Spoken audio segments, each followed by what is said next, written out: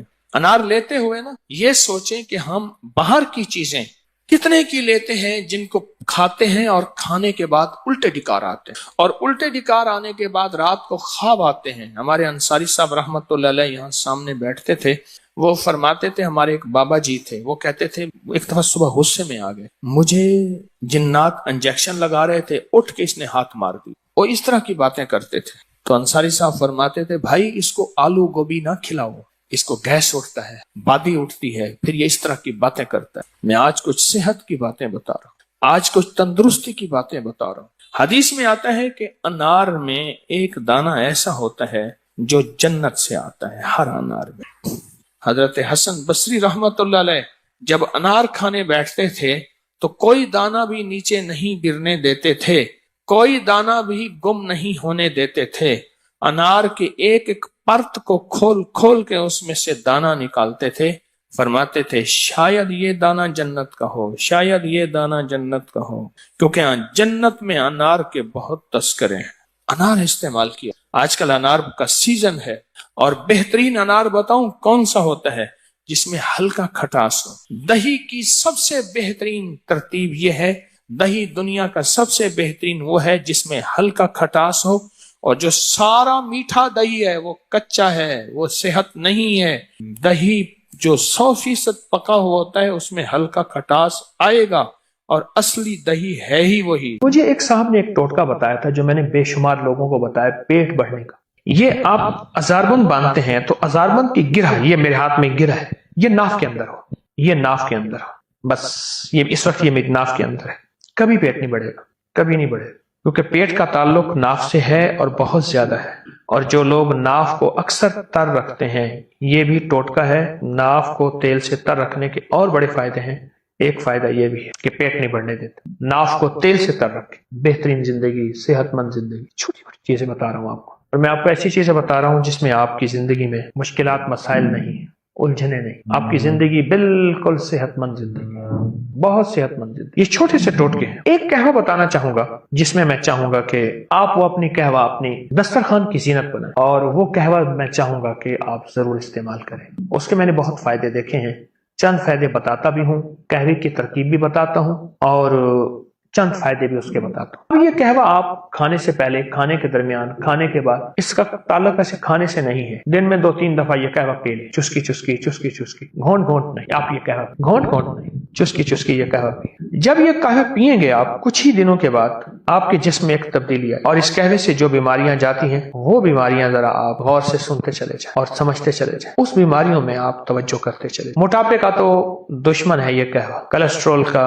چربی کا، یوریا اور یورک ایسڈ جو بڑھ گیا ہو، اور کہتے ہیں دنیا کی کسی دوا سے نہیں جاتا، اس کا یہ بہترین علاج ہے۔ یورک ایسڈ کا، موٹاپے کا، جسمانی کمزوری کا، اعصابی کمزوری کا، یہ بہت ہی بے مثال باکمال علاج ہے۔ عناب 5 دانے، بڑی کشمش منقع 5 دانے، لونگ 5 دانے، اور دارچینی کے 2 بڑے ٹکڑے، ان کو ہلکا ہلکا آپ کوٹ لیں، ہلکا ہلکا کوٹ لیں، ہلکا کوٹ کے ان کو 2 کپ پانی میں ابالیں، ہلکا ابالیں، رات کو رکھ دیں، ڈھانک کے رکھ دیں، صبح اٹھ کے اس کو خوب ملیں، مل کے پھر ابالیں، ابالنے کے بعد نہیں ملیں، غور سے سمجھیں، اس کو ابالنے سے پہلے ملیں اور ابالیں، 1.5 کپ رہ جائے یا 1 کپ رہ جائے، اس کو اتار لیں، خوب چھانیں، اور چھاننے کے بعد ایک بڑے سائز کا لیمو اس میں نچوڑ دیں، گرم گرم، بس دوا تیار ہے۔ بالکل آسان، بالکل سستی، بالکل کم قیمت اور صحت مند۔ اب آپ خود سوچیں، عناب ہے، منقع ہے، لونگ ہے، دارچینی، اس کے کیا سائیڈ ایفیکٹ ہو سکتے ہیں، اس کے کیا نقصانات ہو سکتے ہیں، اور لیمو ہے، اس کا کوئی نقصان آپ کو نہیں ملے گا۔ شاہ عالم ثانی کے دور میں شاہ جہان آباد میں ایک بابا جی تھے، گاؤں دیہات میں رہتے تھے، گاؤں دیہات میں جنگل سے لکڑیاں چنتے تھے، بیچ دیتے تھے، کوئی چھوٹا سا جانور لیتے تھے اس کو آگے بیچ دیتے تھے، بکری، بھیڑ، جو بھی، باقی سارا دن اللہ اللہ کرتے ہیں۔ تو یہ پیشے کر کے آپ اپنا پیٹ پالتے ہیں اور کسی سے سوال نہیں۔ تو بادشاہ نے کہا، مغل بادشاہ نے، مجھے اس سے ملاؤ۔ ان کے پاس گئے تو مغل بادشاہ نے اٹھتے ہوئے انہیں ایک اشرفیوں کی تھیلی بڑے محبت سے کہنے لگے، آپ لے جائیں، میرے پاس بہت اشرفی، لیکن آپ کے پاس تو فقر ہے، غربت ہے، تنگ دستی ہے، سفید پوشی ہے، کہاں اشرفی ہے؟ کہا میں اگر دکھا دوں گا اتنی آپ کے پاس بھی نہیں۔ تو بادشاہ کو غصہ آیا، میری لے نہیں رہے، اپنے پاس ہے، تو بادشاہ نے کہا پھر دکھائیں. مسلح پہ بیٹھے, مسلح اٹھا کے ایسے نیچے مٹھی بھرتے, ایسے مٹھی بھر کے ادھر پھینکتے, چھن چھن اشرفیاں, ادھر مٹھی پھینکتے, ادھر پھینکتے, ادھر پھینکتے, ادھر پھینکتے. بادشاہ پریشان ہو, اتنی اشرفیاں پھینکی. کہا جیسے اولے برستے ہیں زمین سفید ہو جاتی ہے, اتنی اشرفیاں پھینکی. بس ایسے آتے اٹھاتے تھے. اللہ نے فرمایا کچھ دن اور بڑھا دے, حتیٰ کہ طور پہ 40 دن ہو گئے. تو 40 کے ساتھ عدد ہے. پھر ماں کے پیٹ میں بچے کے مراحل کا اللہ نے نظام 40 دن کے بعد, پھر 4 مہینے کے بعد اس پہ روح اور زندگی, اس کا بہت زیادہ دخل ہے, تعلق ہے. ایک پوری دنیا ہے جس کا میں طالب علم ہوں, بہت بڑی دنیا ہے. میں ابھی تک کچھ نہیں پہنچ سکا اس میں مختصر پہنچا ہوں, لیکن ایک علم ہے اور بہت وسیع علم ہے. اچھا پھر ہمارے ہاں ایسا ہوتا ہے کہ ہمارے ہاں کوئی بندہ 2-4 کتابیں پڑھ لے تو کہتا ہے یہ انگریزوں کو نہیں ہوتا. وہ نا علمی ہے, نا واقفیت ہے. انگریز ان چیزوں کا بہت خیال رکھتا ہے, گورا بہت خیال رکھتا ہے, اور اس پہ کتابوں کی کتاب ہے. آج تو ہر بندے کے ہاتھ میں نیٹ کی دنیا موبائل کے نام پہ ہے. بہت زیادہ انگریزوں نے اس پہ سینکڑوں ہزاروں کتابیں, علم العادات پہ, نظر بد پہ, جادو جنات, بہت زیادہ اس حوالے سے. ان چیزوں کا انگریز بہت خیال رکھتا ہے. اصل میں ہوا یہ ہے, ہمیں مغالطے میں ڈال دیا گیا ہے, خود نفع پا لیا گیا ہے. میں نے 2 عمل بتائے ہیں. ایک کپڑے کی گیند کا عمل اسی مقصد کے لیے. میں آپ نے لفظ بندش ہے نا, وہ بندش شادی کی ہو, وہ رزق کی ہو, وہ صحت کی, لفظ بندش ہے, اس کے رخ ہیں. وہ رشتوں کی طرف کر دیے جائے, ٹھیک, وہ رزق کی طرف کر دیا جائے, وہ صحت کی طرف, چیز ایک ہے. دیکھیے وہی ریوالور ہے, وہ جس کی طرف کر دیے جائے گولی وہیں جائے گی, ٹھیک ہے. یہ جو اور دوسرا جو انہم یکیدون کید, یہ سورۃ والسماء والطارق, سورۃ طارق کی آیات میں نے بتائی ہیں, یہ بہت زبردست ہے. اچھا اس میں جتنی بندش سخت معلوم ہو. اچھا ایک چیز آپ نے ابھی بیان کی کہ یہ کیسے پتہ چلے کہ یہ بندش ہے, اور بعض اوقات ہمیں بندش ہوتی بھی نہیں, ہم کہتے ہیں جادو ہی جادو ہے.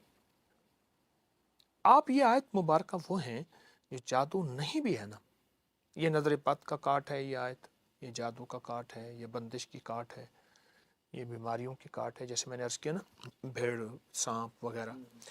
یہ آیت مبارکہ بہت زیادہ پڑھیں. جب دیکھیں کہ معاملہ بہت سنجیدہ ہے تو پھر ہر نماز کے بعد 25 بار پڑھیں, اور بہت ڈوب کے پڑھیں, توجہ سے پڑھیں. ایک میں چیز عرض کروں, آپ نے شادیوں کے بندش کی بات کی تھی, ابھی شادیوں رکاوٹ بندش, سورۃ الاحزاب سبز کاغذ پہ لکھیں. یہ شیٹ مل جاتی ہیں سب, سبز کاغذ پہ لکھیں سورۃ احزاب, زیر زبر نہ دیں, کوئی حرج نہیں. سبز کاغذ پہ لکھ کے اسے کسی اس خاتون کے, مرد کے جس کی شادی, اس کے کپڑے میں لپیٹ کے کسی الماری میں, کسی باکس میں, اس کے سرہانے کہیں رکھتے ہیں. سورۃ الاحزاب یہ شادیوں کے لیے بہت آزمودہ ہے. لکھ کے رکھتے ہیں, نیچے اس کا نام, اس کی والدہ کا نام. ایک عمل یہ ہے سبز. دوسرا عمل یہ ہے کہ جس کی شادی نہ ہو رہی ہو, جس کی شادی, اس کا نام سامنے رکھ کے لکھیں. ہر حرف کو دیکھتے ہوئے صرف ایک تسبیح پڑھنی ہے, یا فتاح, یا فتاح. یہ اول آخر 3 بار درود شریف. جتنے نام کے حروف ہیں پہلے سے ان کو جدا کر لیجئے, جدا کر نام لکھ لیے, جدا رکھ کے ہر حرف پہ نظر ڈالتے ہوئے ایک تسبیح صرف یا فتاح ہوگی. کمال چیز ہے.